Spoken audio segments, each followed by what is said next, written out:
Hey, Nickie Brown here. No matter where you are, what part of the world you are in, I hope that you are having a good day. So today we are trying the ultimate plant-based sausage by Gardein, and it is the spicy Italian. As you can tell, I like spicy food, so I'm always going to get the spicy version.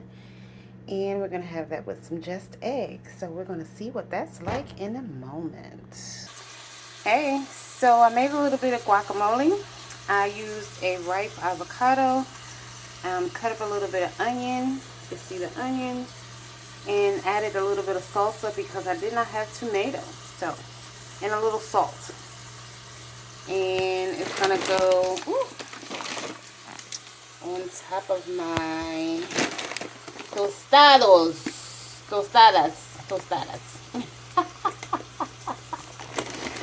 My sausage are almost done, and I'm gonna make my just egg, and I'll be right back.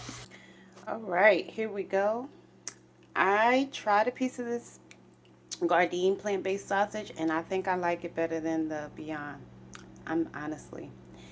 There's my just egg. I have a little bit of salsa, my tostado, and my guac, and I'm gonna build like a like nachos type of thing. So I'll be right back. Here we go, and that is the final result. Yummy. Love y'all. Later.